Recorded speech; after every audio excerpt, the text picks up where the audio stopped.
Hare Krishna, Krishna Krishna, Hare Hare. Hare Rama, Rama Rama, Hare Hare. Vishnu Sahasranama, name 996, Sarnga-dhanva.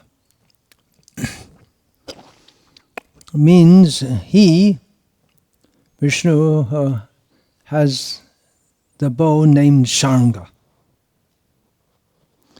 And the word Sarnga, or sometimes given as Saranga, is derived from the root hingsayam, which means to tear to pieces, to hurt, to kill. Other weapons do so also. Another meaning is Sarnga-dhanva, Sarnga-nama dhanu, yasya aso tata. He has the bow which is made of horn, shringa. Shringa means horn. And who has something made from horn something made from horn can be called Sarnga. In South India, Kodandaram, very famous. Vishnu is famous not so much for his bow, more for his discus, and also his club, but especially in the form of Rama. He has his bow. Rama, Lakshman, presumably Bharata and Shatrughna also, they're all part of the same family. Krishna sometimes uses bow also. We'll get to discuss this. How did Ram get his bow? Well, it's his eternal companion, and not just, we could sometimes say in a metaphorical way that our bead bag should be our constant companion, or something like that,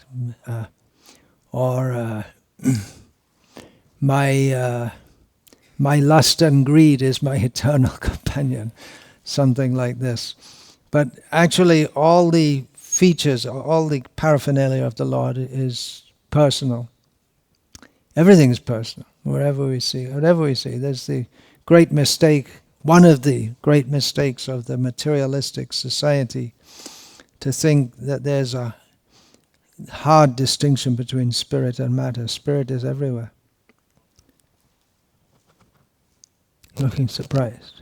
Is it? Surprised? Go in the forest. Is it? People live in the cities. They just see all buildings and roads and cars. Go and live in the country, and then you'll feel spirit all around you.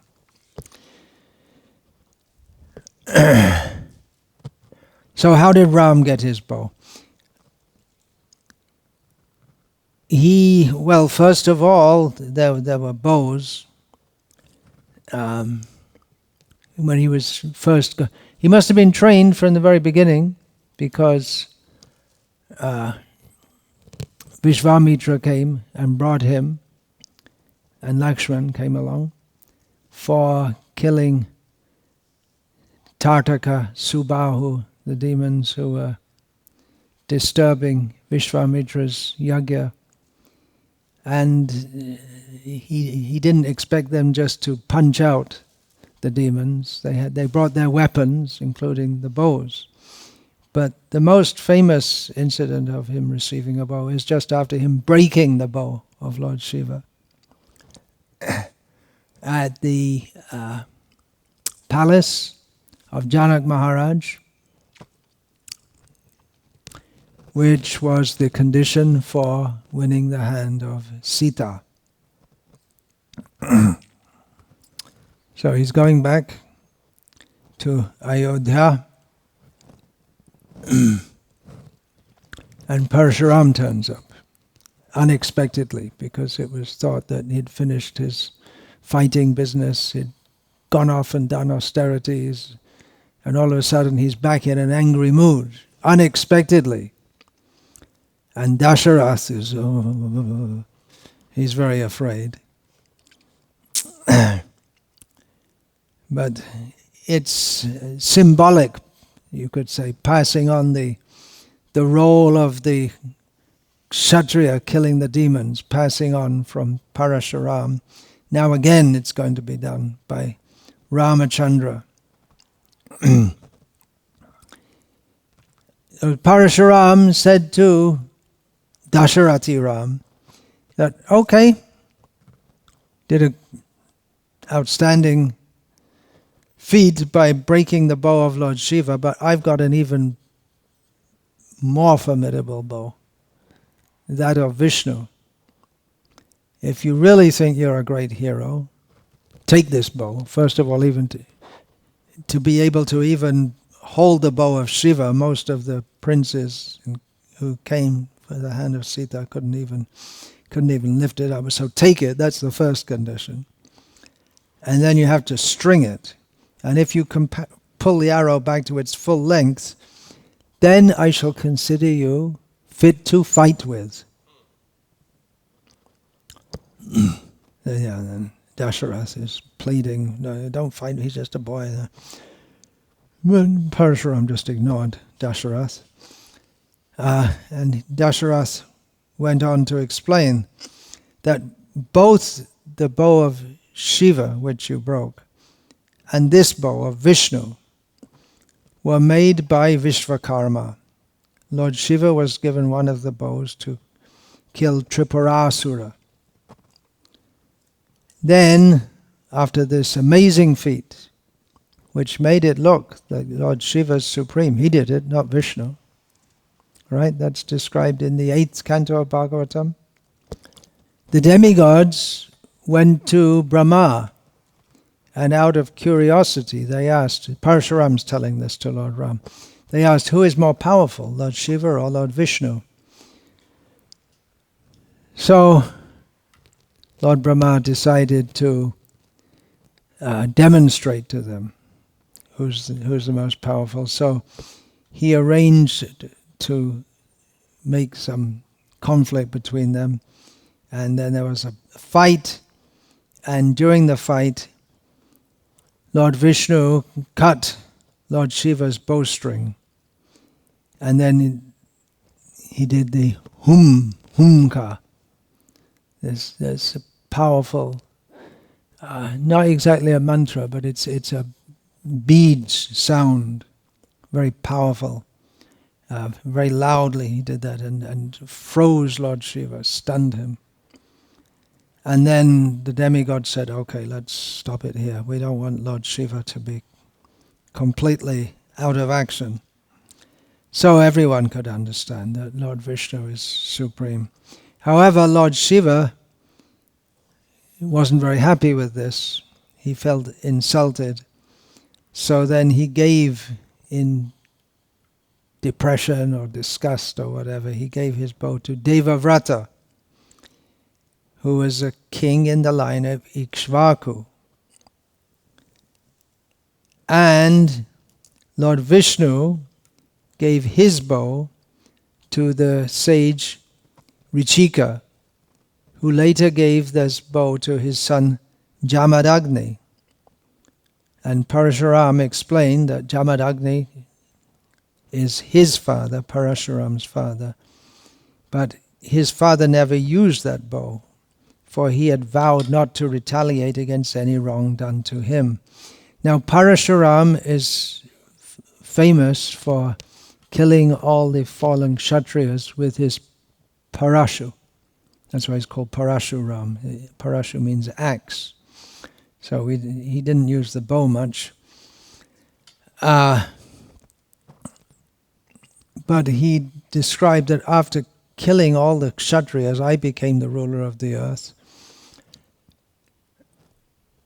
And then Parashuram explained that he engaged Kashyapa to perform a great sacrifice as an atonement for Parashuram's having killed all the Kshatriyas. So as the ruler of the earth, Parashuram gave Kashyapa the whole earth as dakshina, as the reward for performing the sacrifice. And then I, Parashuram, retired to Mount Mahendra, and there I got great prowess by performing great austerities. But when I heard that you had broken the bow of Lord Shiva, I felt compelled to come and challenge you. You see, he's another powerful Kshatriya. Maybe either he's on the level of me, Vishnu, or he's a rogue and I'll have to look after him. So if you consider yourself a great hero, it's a condescending, poking way of talking. If you consider yourself a great hero, not that you are a great hero, if you think you're a great hero, take this bow and see if you're fit to fight me. Ram didn't say anything. Took the bow, an arrow,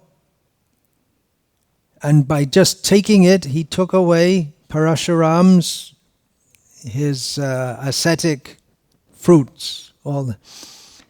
Then drew it to the full length. What's he going to do with it? He's not going to shoot Parashuram. Mahabharatat Paryaninai, Madhva explains that by doing this, Ram, Dasharati Ram, showed that there's no difference between the two Rams, Dasharati Ram and Parashuram. And Madhva explains also that this also shows that Vishnu is superior to Rudra, whose Pinaki bow he broke by stringing it, but this one he didn't break. No difference in the Laghu Bhagavatamrita. Rupa Goswami explains that Parashuram is a Shaktya Vaishavata Jiva. Madhva, he says there's no difference whatsoever. But, and practically there is no difference. When in Shaktya Vaishavata, when he acts with the power of Vishnu as Vishnu. Just like Srila Prabhupada came and preached Krishna consciousness all over the world, if Krishna himself had come, he couldn't have done a better job.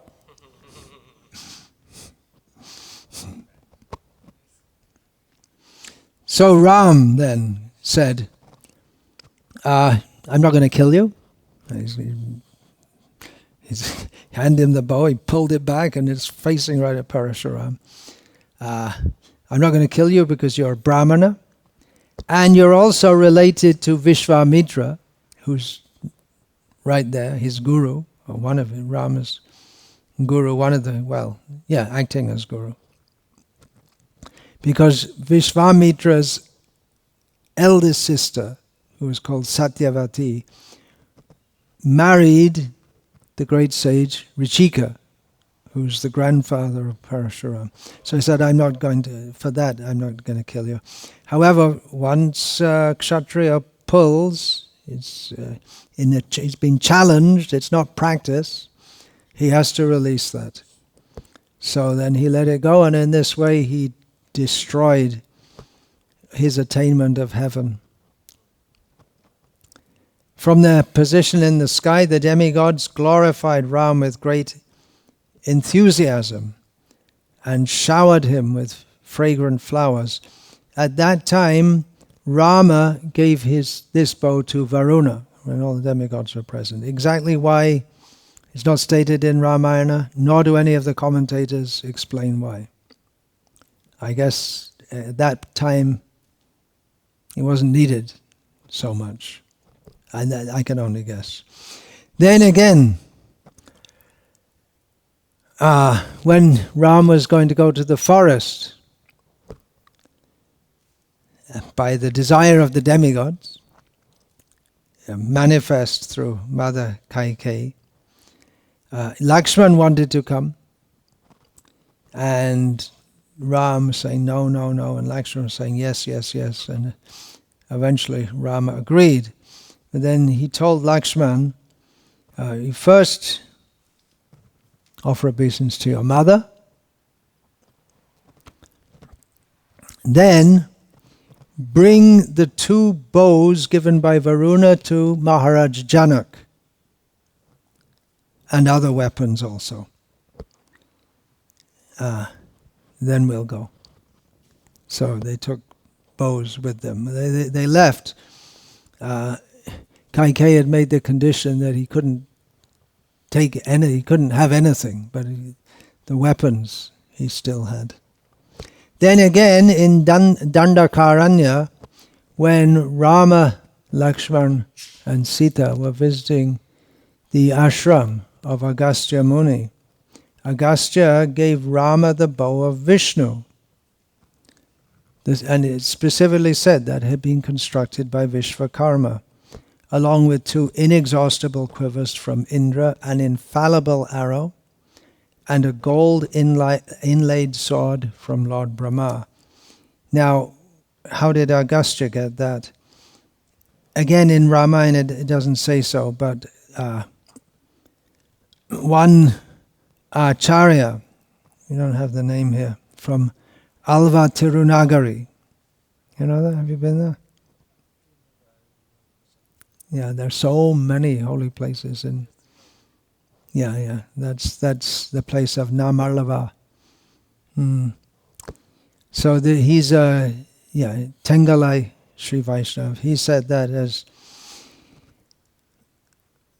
Parashuram mentions that Vishvakarma created a bow for Lord Vishnu, and Agastya said the same thing. So we can understand that it must be the same bow, and that Varuna at some point gave it to Agastya to give to Rama. That was the idea. But nowhere there's no reference in the Valmiki Ramayana or any of the Divya Prabandhams or even the commentators, but it's understood. In the Govinda Rajyam, that's the commentary by famous commentary on Ramayana. He says that after Agastya gave the bow to Rama, then Rama and Lakshmana and Sita, on the advice of Agastya, they went to Panchavati. That's in the Ramayana, and Govindaraj says that there the Lord gives the bow back to Varuna, and just before the pastime of Kara and Dushana coming with all their armies to attack Rama, Varuna gave it back to Rama. So he didn't, when it was needed, he was keeping. Otherwise, for hunting animals in the forest, even killing the Rakshasas in the forest, he didn't use for that. Although any bow which Lord Ram uses can be understood to be at least an expansion of the original Sarnga, because all his weapons are his eternal companions. In his childhood, he used bow to kill Tartaka and Subahu, and give Maricha a nice ride in the sky.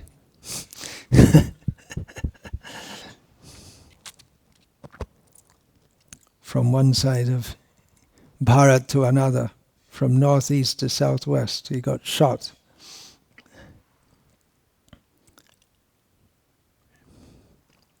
With his bow, in Janastan, he killed Kara, Dushana, and so many Rakshasas. Then he killed Vali, then in Lanka, and of course ultimately Ravana. Another common word for bow, or a generic term for bow, is dhanush. And Parashara Bhatta comments that dhanush, that means something which makes a sound. That's the derivation. So Parashara Bhatta explains that the Sarnga bow, the greatness of the Sarnga bow is not only that it can destroy the evil forces, but even the names and the status of the enemies, just by the twang, the loud sound, by the sound of pulling and releasing the cord, It's such a powerful sound. And of course, the power of the arrows coming out of the bow. So in two ways this works.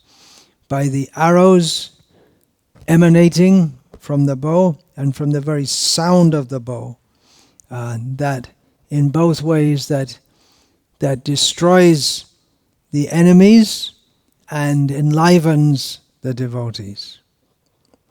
This is confirmed in Bhagavatam, in the pastime of Vamanadev, showing his universal form. Sarvatmanidam bhuvanam niriksha sarve sura kashmalam apuranga sudarshanam chakramasa tejo dhanush chasharangam stanayitnu ghosham. Shukadev tells Parikshit, O king, when all the demons, the followers of Maharaj Bali, saw the universal form of the Supreme Personality of Godhead, who held everything within his body, when they saw in the Lord's hand his disc, known as the Sudarshan Chakra, which generates intolerable heat, and when they heard the tumultuous sound of his bow, all of these caused lamentation within their hearts. Just when explaining the name Chakri, I also read one line from this verse, Sudarshanam chakramasahyate jaha. A recent great Sri Vaishnava commentator, Shimushnam Andavan, he, in discussing these topics, refers to Andal in her Tirupavai, singing the glory of Shanga. She's appealing to the rain god to shower rain, like the shower of arrows that shoot out from the Shanga. So instead of comparing the shower of arrows to the rain, she's comparing the rain to the shower of arrows, meaning that the heavy pouring rain, which can be compared to the shooting of arrows. In other words, the shooting of arrows from Ram's bow is more than the heavy pounding of rain. He shoots out the enemies. The enemies are the enemies of his devotees. Once he releases an arrow, that's it. You had it. What is that? Ekaban, Ekavachan, Ekapatni. That's Rama. He has one arrow is enough. One word, if he gives his word, that's it. He's going to do it. He's going to stick to his word. And one wife.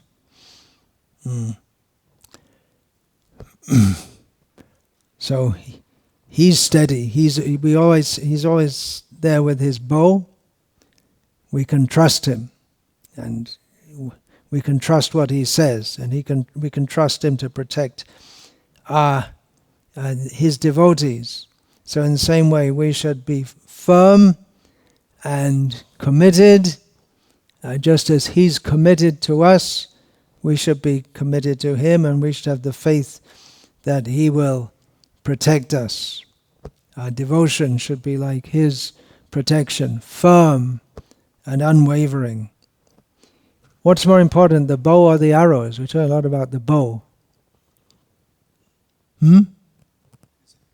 Should be the arrows, you'd think, right? Because it's the arrows that do the job. But then without the bow, the arrow, I mean, you could throw them, but that's another kind of weapon. That's called javelin shakti, that's called in Sanskrit. That's one of the use of the word shakti. Both are needed, but with this bow, just by twanging the string, that's enough to make even the enemies become disheartened. Baladev Vidyabhushan explains that this bow, Sarnga of Lord Vishnu, represents the Kriya Tattva, the principle of action. Shankaracharya, he says that this bow, Sarnga, represents the senses and egoism.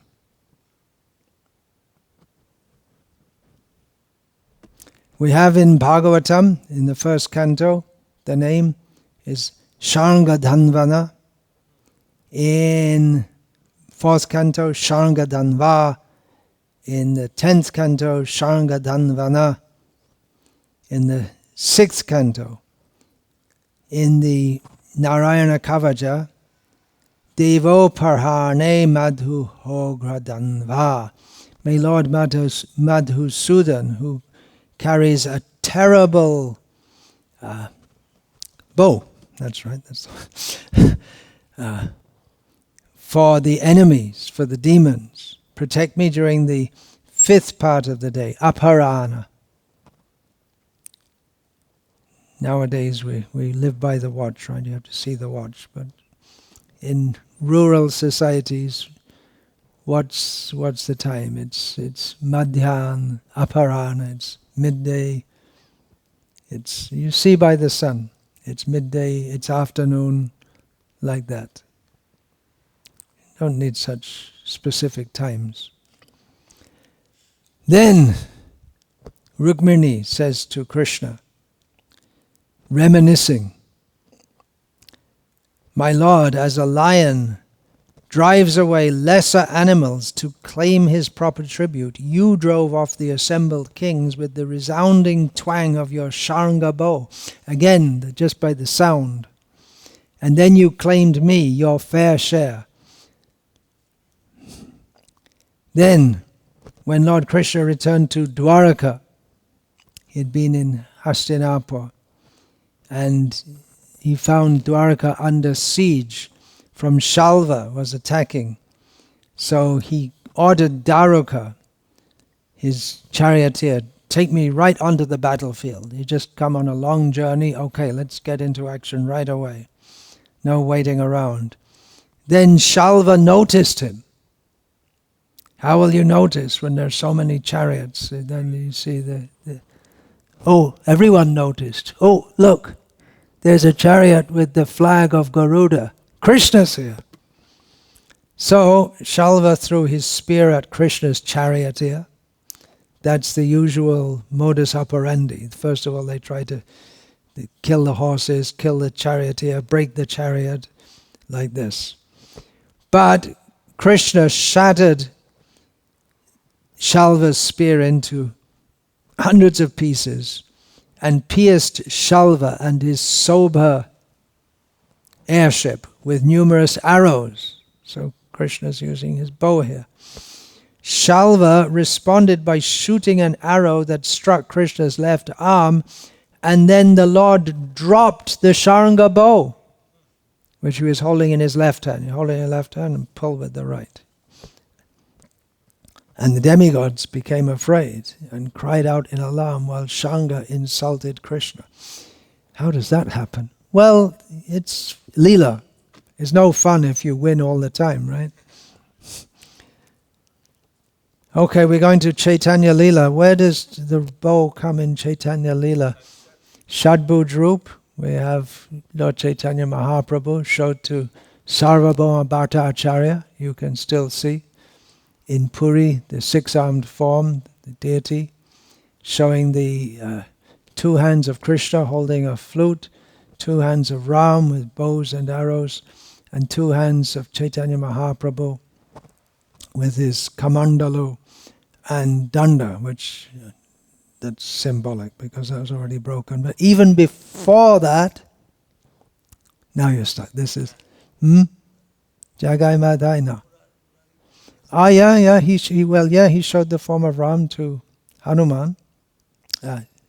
Ruharari Gupta telling him, you are Hanuman. But this name, Saranga-dhara, was also sung by Chaitanya Mahaprabhu and his devotees in the first ever public Sankirtan procession. They sung this kirtan. Tu acharane mana laga hun re, Saranga-dhara tua charne mon lagahunre. Chaitanya Chandra e adi sankirtan bhakta gorna gai nache Sri Sachinandan. So this is the first sankirtan they sung in praise of Saranga-dhara, Vishnu. Bhaktisiddhanta Saraswati comments that in this first sankirtan procession, there was a prescription for fixing one's mind at the feet of Lord Ramachandra. And he comments, Bhaktisiddhanta Saraswati comments, that according to the qualification of the devotees, some worshipped Vasudeva, some worshipped Lakshmi Narayana, and some worshipped Sita Ram. There is a necessity, Bhaktisiddhanta Saraswati says, for manifesting different levels of service according to the practitioner's progressive qualification. So in his first Sankirtan procession, they were chanting names of Vishnu, which can be understood as name of Ram also. It's a very interesting theological consideration. That was a public Sankirtan procession. That was for the public to hear. So Hare Krishna, Sri Sarnga-dhanva Bhagavan ki jai. Hare Krishna. Any question related to this talk? Yeah. Guru Maharaj, many times in the Ramayana we find descriptions of Lord Rama and Lakshmana and having marks of the bow on their that's body. Standard for Kshatriyas to have marks of the bow. How? As Jarasandha noted when the three Brahmanas came to visit him in his kingdom, these three Brahmanas, they looked like Kshatriyas, and especially with the impressions of the bow which is hung on their shoulder. I see. So it comes by hanging it. Well, yeah, that's what I understand. Yeah, you keep it like that. I see. And the strings of these bows, what are they exactly made of? It's made from gut, isn't it? At least in the modern age. Maybe it's probably made from plastic or some oil derivative nowadays. But as far as I remember, it's made from gut, just like guitar strings or veena strings used to be. Now it's made from steel. What is it? What is gut? Gut means from your stomach. Not your stomach, but some animals probably. Oh. I don't know exactly. I know. Ah, okay. There are all kinds of things, like Mridanga has leather straps. That's what's the most effective thing for removing, when you put all powder on the form of the Lord, the deity, what's the most effective thing for removing it? A brush made from the pig's tail. So that's prescribed in Shastra. Water, you don't have flowing water. So how do you carry it from one place to another? You have to take it from the river or the lake and bring it to the residence. Earthen pot. Earthen pot. By bucket? No. Earthen pot. Earthen pot. No, not by earthen pot. The water carriers, they would carry it in the whole body of a pig or a goat. That was the system. The pig would be so heavy. You see Ramaya and Nandaya in the Chaitanya Mahaprabhu's pastimes, their service was bringing water. That's what they did. You have to go up and down, and then you put it in big earthen pots. Have you seen that previously? The huge earthen pots in which they keep water. If you don't have a well in your house, or even it may not be suitable to have a well. It may be salty water, just like in Puri, Chaitanya Mahaprabhu is in Puri. I would presume that all the water there, if you dig it up from the earth, what earth? It's all sandy, and it's going to be salty. So they'd bring from Indradyumna Sarovara or Narendra Sarovara. That was the system. So there's some things practical. stool is contaminating, but there's the lizard stool you see in the houses all the time, these tick-tickies, that's not considered contaminated. Otherwise everything would be contaminated all the time because they're all a tiny little thing, right? So it's just practical, that's all. Leather shoes, that's also allowed. You're not supposed to kill the animal, but after the animal has died, you can make leather shoes. Definitely for Kshatriyas, you're going to have you have to have your wrist has to be flexible, but at the same time you need some protection against arrows and swords, and so you have leather, made from leather. How is deity worship traditionally done with punctuality? If Punctuality, it won't be to the minute in traditional deity worship like we have it.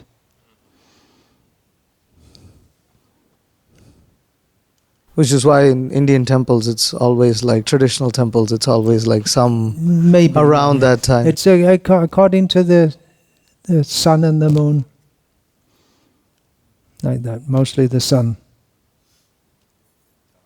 The chronometers they've had for at least 1,000 years in Europe with sundials.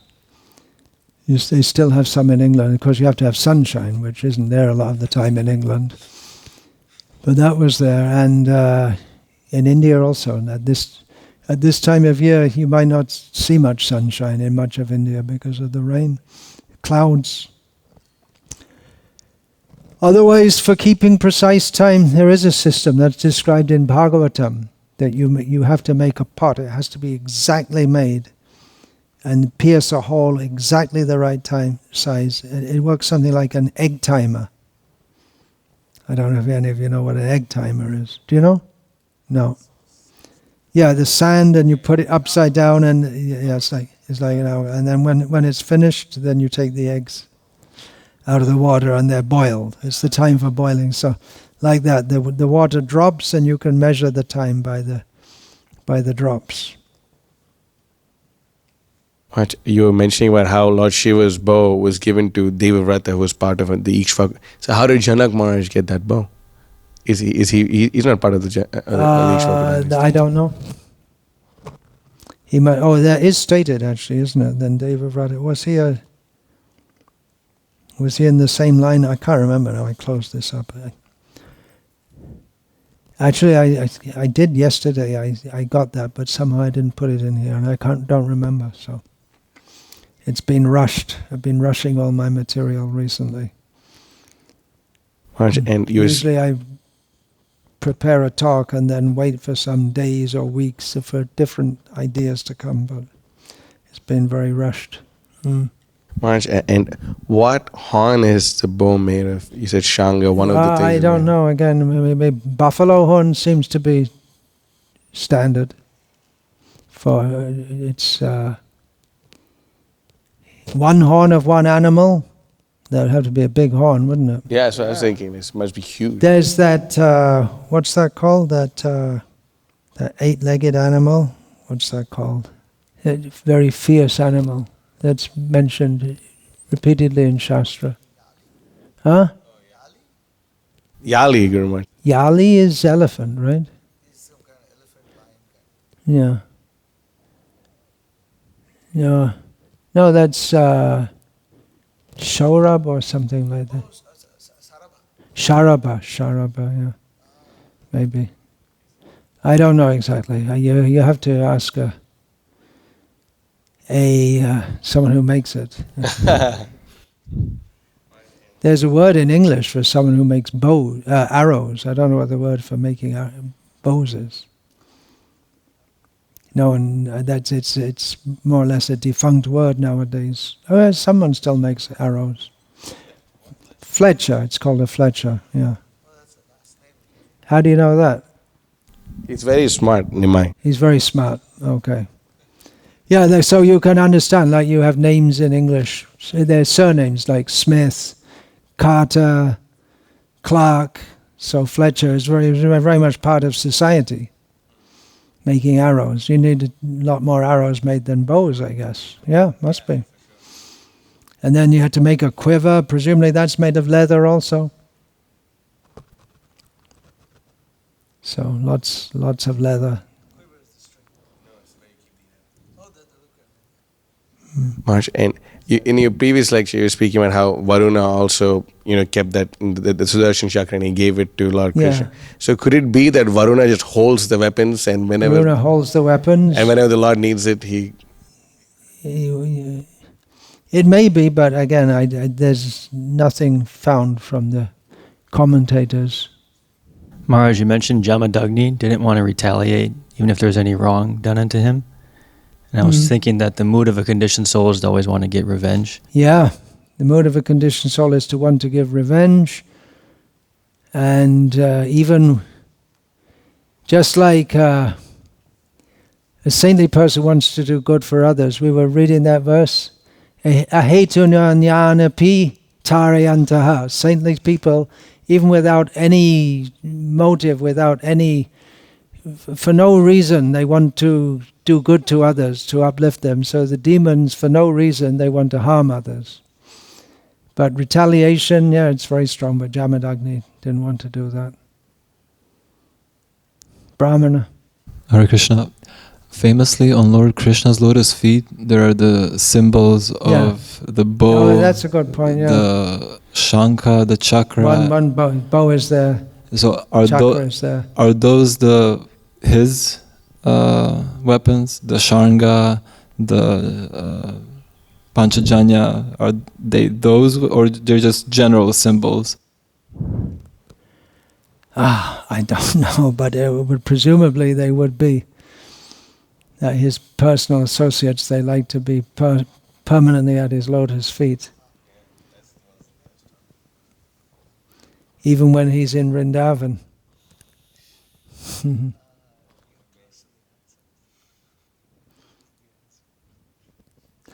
Okay, Hare Krishna. Anything else? Ladies' side. Vancha kalpatarubhyascha kripa sindhubhyavasya patitanam pavanebhyo vaishnavebhyo namo namaha.